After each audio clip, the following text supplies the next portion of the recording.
Because of our children, this is a big discussion in our house. Here we are in the middle of summer, and for many of us that means trips to the beach or visits to the neighbors for a cool dip in their backyard pool. But my guests today say no matter how hot it will ever get, they'll never be able to enjoy summer's pleasures again. Meet Bev. 3 years ago, her daughter was playing in a neighbor's backyard. When Bev went to check on her daughter, she saw what she thought was her daughter's doll floating face down in the pool. As she got closer, Bev realized it wasn't a doll, it was her 3-year-old daughter, Alicia. Bev, can you tell us what happened? Yes. My child had been invited to play by my neighbor's child.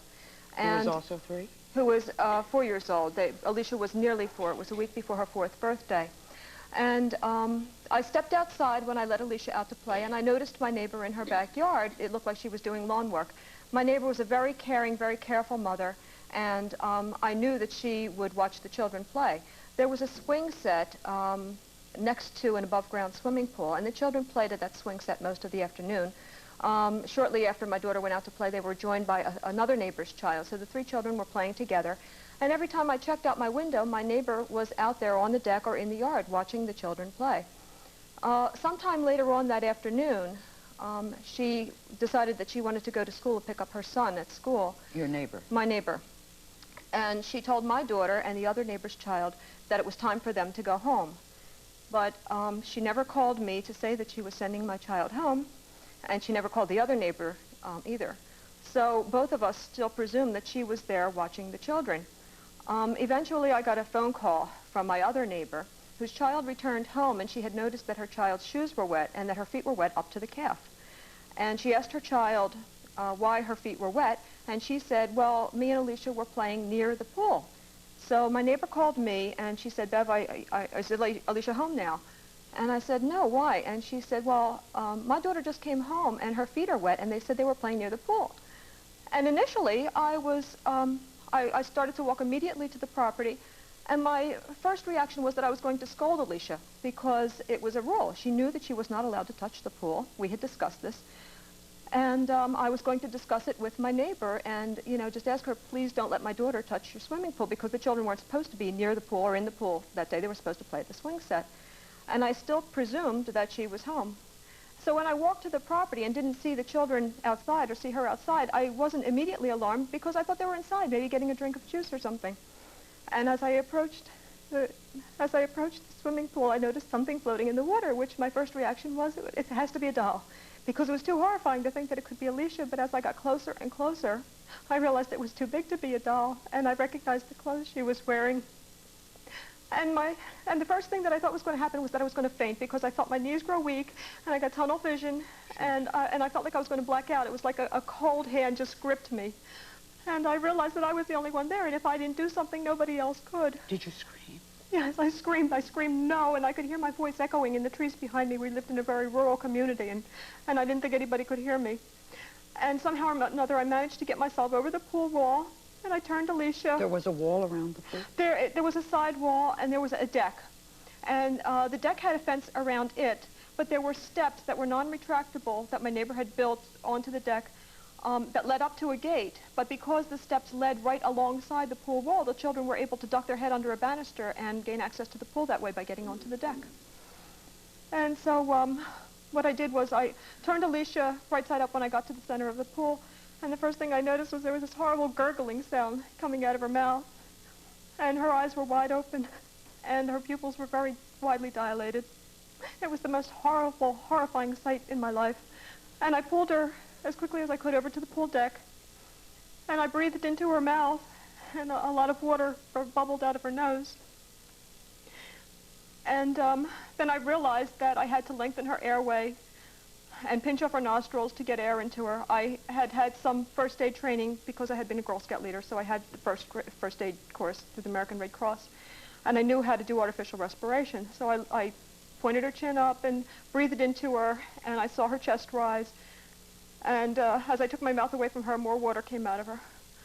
So I turned her on her side and pressed on her abdomen. A whole lot of water came out of her mouth and nose. And then I gave her another breath, and this time her chest rose and fell, and there wasn't as much water that came out.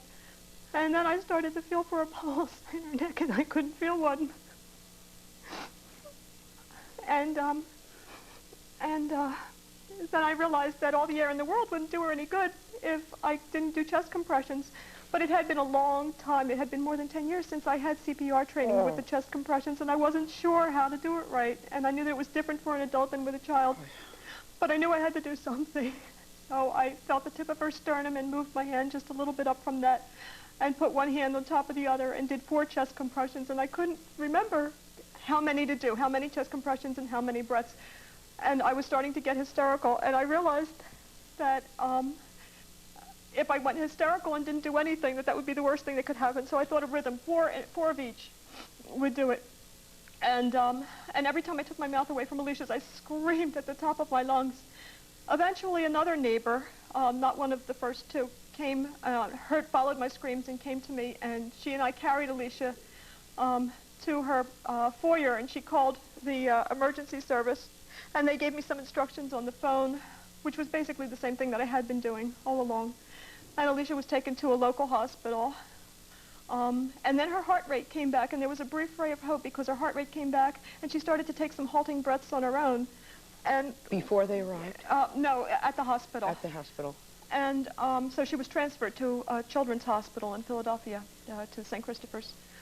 And while she was there, and the respirators were connected to her, and she didn't regain consciousness, and I said to her pediatrician, I said, have you ever seen a child in this condition survive? And he said, I've never seen one survive and be normal. So I took Alicia's hand, and I said to her, I love you, Alicia, and I want you to come home with me. But if it's easier for you to take Jesus' hand, that's okay. And I went and sat in the waiting room that they had, and shortly afterwards, her pediatrician walked into the room, and I could just tell by the look on her face what she was going to say to me. And she did, and I wept, and she held my hand. And I said, I need to hold her. And she said, it'll take a few moments to prepare Alicia for you. And after what seemed like a long time, she led me to the room where Alicia was, and there was a white blanket pulled up to her chin, and she looked like she was so peaceful and resting. And there was a white curtain drawn around in a rocking chair. And my brother-in-law, my husband wasn't there. He was on a business trip in Canada. I felt so alone. My sister-in-law was there, my brother-in-law, my brother. Had you had time to call your husband?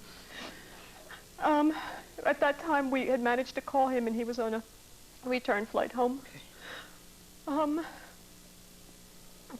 And my brother-in-law picked up Alicia and placed her in my arms. She was so limp. It was so limp. It was like holding a rag doll or a package. She wasn't there. And I sat and I rocked her for a while, sang her a lullaby. I couldn't even cry at the time. I was in shock, and I couldn't even cry. It was just numb. And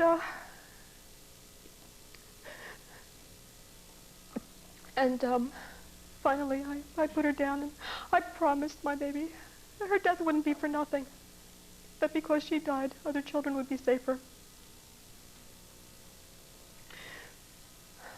you all right? We're going to meet a woman who says that she, too, was really not able to mourn the death of her daughter who drowned because she was too busy caring for another child, the result of a near drowning. And that particular child is brain damaged. We'll be right back.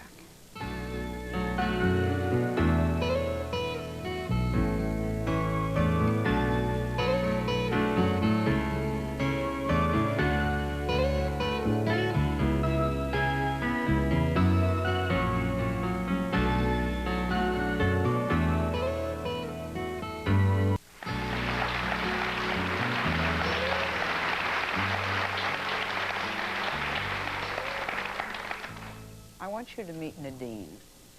Nadina says she can all too well relate to Bev's story. She also lost her daughter in a drowning accident, and she nearly lost her son as well. He has survived. He is now completely brain damaged, and he is also a quadriplegic.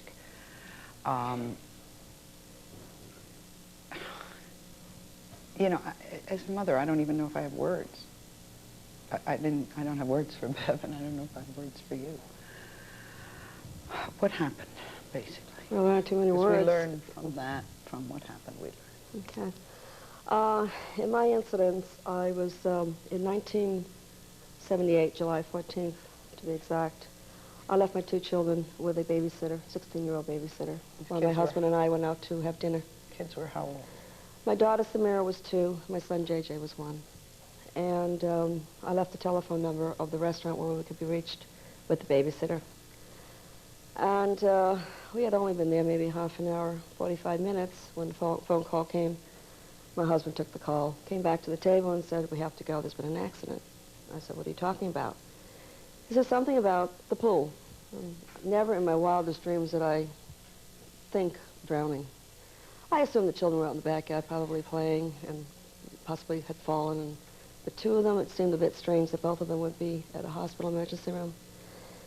So we left the restaurant, and my husband was driving, and all of a sudden became extremely nervous and said, something is drastically wrong here. My senses told me that something was really wrong. I wasn't sure what, but I was becoming more and more nervous as he was driving. When we got to the hospital, we went into the emergency room, and there were 2 firemen standing there and a nurse. And I could just see from their eyes and their expressions that something was wrong, and they were very, very obviously devastated over something. But still, I wasn't quite tuned into drowning. Never entered my mind it could possibly be that. And the nurse said, "I'm sorry to tell you, but your daughter is dead." And I said, "What?" Just like that? Just like that. And she proceeded to tell me that there had been a drowning accident, that the children were found in the pool, and that they were still working on my son. And I immediately said, "Well, what do you mean you're working on my son?" As a lay person, I had no idea of working on my son, what that meant. And she said that they had him in the back room and they were instilling certain drugs and medications and monitoring and so forth. I, at that point, didn't really feel that he was the priority. I wanted to see my daughter, and I asked if I could see her. And she led me into a small room, and my daughter was there, and she was obviously dead. She was lying on a table. She had water still coming out of her ears. She still had an intubation tube still hooked up into her mouth. And in California, the law is that if there is an accident, there has to be a coroner's report, an autopsy. And with that, they had contacted our pediatrician, family pediatrician, who was on his way. And I just sat by the gurney. She was on a gurney, and with her. And I remember asking the nurse if she could change the sheet because the sheet was soaking wet. And the nurse came in. She went out and brought a clean sheet back and changed the bedding. And I asked for another sheet to cover her. And at that, my husband came in and totally broke down. We after went into another room, and we were waiting on JJ. I kept trying to remember the babysitter's number, her phone number. She had only worked for me once. And I tried desperately to find her number so that I could find out what the heck happened here. I just couldn't imagine how this could possibly happen. And I remembered it, believe it or not. And I called her, and I asked her, what happened? I had to know what happened. And she was hysterical. And she said that she had left the children in the front room watching some television show where the firemen were involved. And she had gone to the back of the house. I said, "Why did you leave them alone?" She wasn't feeling well. She had gone back to the house. "How long were you gone?" "About 15 minutes. I said, "How do you leave 2 children alone in a family room for 15 minutes unattended?" Well, anyway, I said, "Well, how did they get into the backyard?" She said, "Well, I had let the dog out, and we assumed after that when the dog tried to get back in, she did not lock the top lock. We had a 6-foot glass sliding door lock, and just locked the bottom latch. Well, my 2-year-old daughter, of course, can open that. So the assumptions were that the dog tried to get back in. My daughter saw him open the glass sliding door, and as soon as the glass sliding door opens, children automatically run out to the backyard into the pool area because they are attracted to water. When she came back into the family room, the glass sliding door was wide open, and the children were floating face down, both of them in the pool. She, at that point, started screaming. My next-door neighbor happened to be in his backyard doing some gardening. He looked through the fence, saw what was going on. She's trying to drag the 2 children out of the water. He immediately told his wife to call 911, and he ran over, tried to perform CPR on 2 children, which we all know is absolutely impossible. and the poor babysitter screaming at the top of her lungs. And another neighbor happened to hear the screaming. He came over, and my first neighbor was trying to teach him how to do CPR on the other child. And I mean, it was just a great, horrible, I'm sure, experience for all of them. And when the police department got there and the fire department, which was the first to respond, they had told us that my daughter obviously was gone, and my son had a very, very minor heartbeat. And they had transported him to Kaiser Hospital in Walnut Creek, which was the closest hospital. After they finally stabilized him over a 24-hour period, then they transported him to Children's Hospital of Oakland. And I was actually waiting for him to die because he was so bad. And so I asked the coroner's office to wait almost 1 week to hold my daughter's body because we were going to transport the two children to Boston, which is where my family was. So we actually waited for this child to die. And he went on, and he went on, and he went on. So about 3 weeks later, after we had buried my daughter in the California cemetery near where I live, I had asked the cemetery people to put a hold on the mausoleum right next to my daughter. And they said that they would. Well, 3 months later, the child's still living. And I asked that they would extend the hold for him. And 3 months later, he's still living. So I canceled. It sounds bizarre, but these are the things I had to go through. And Children's Hospital finally decided that they would have to trach him because a respirator tube cannot be into more than 3 weeks into the lungs because it would cause more infections and so forth. So they had weaned him down off of the respirator to the point where he was breathing room air. He had massive brain damage all over the top of his head, according to the CAT scans. He had constant seizure activity.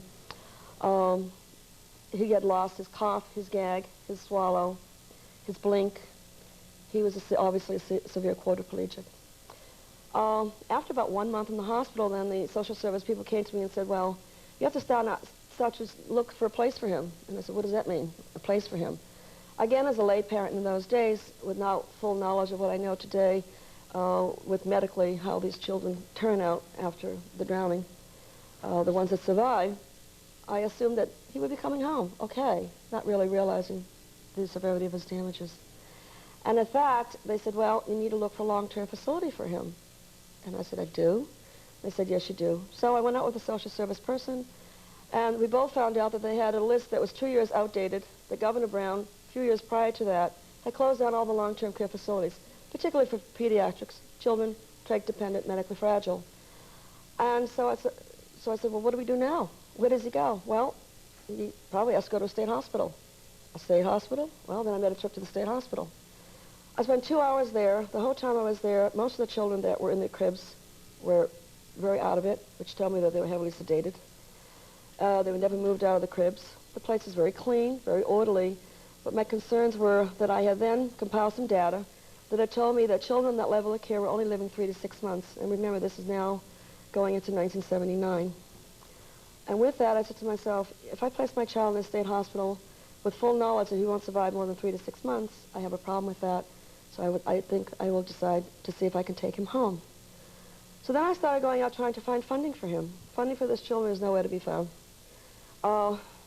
They are neither eligible for medical, crippled children's services, and if you don't have insurance, you're really out of luck, because then it's all placed in your lap. If a child that's medically fragile, such as JJ, is out of the home, then they would be eligible for some funding. Once the child goes home, they're then deemed under the care of the parent, and then it goes under your financial status. So JJ has been living with you. JJ is presently one of the longest living children on this level of care in the United States. He is how old? He's just turned 14. Okay. And how bad is the brain damage? It's very severe, and he has not improved a great deal. Is he conscious? He does respond. He is cognitive, and that's what we based getting him into a special education program, which was another nightmare. We had to fight mediation fair hearing process for 4 years, to attorneys, and et cetera, to prove that this child was cognitive enough that he had the right, as a human being, to go to school and to get as much of an education as possible. Nadina, and it goes on and on and on and on. It's never ending. The idea of health care in our country, Nadina, is bizarre. It's a terror. It's a country who really doesn't have a priority for civilization. You know. From every single level. What you're telling me is what I hear over and over again. But You've let me kept just say this one child thing, home, Susan. right? You've Yeah. kept him home. Well, prior to my taking him home, the usual stay in a hospital is 2 to 4 weeks for children that are damaged as a result of a drowning incident. Once they survive, then they're considered a near drowning. And while my child was there, actually he was there almost a year, I started noticing other babies coming in on a week-to-week basis, and I started asking questions. Is this the usual? What is going on here? Because the assumption of most parents is it just was one of those things. And again, we're going back to 78. They had never heard about the drowning issue. It's never been publicized through the health departments or anyone else. It's almost, let me cut you off because we have to go for a break. It's almost bizarre. Now, Nadina has also, her marriage has broken up. Yes. Her husband felt that you shouldn't take the child back in and you love the child more than me. And the ramifications are enormous. If you survive with all that pain, certainly nothing we as a country do to help you out. In a moment, we're going to meet a couple who lost their 20-month-old son 2 months ago. And I'm going to ask you to be very careful. This is a drowning accident, and this is only a couple of days old. Couple of months. Yeah, a couple of weeks. There were 7 adults nearby, 7, when this baby drowned. Be right back.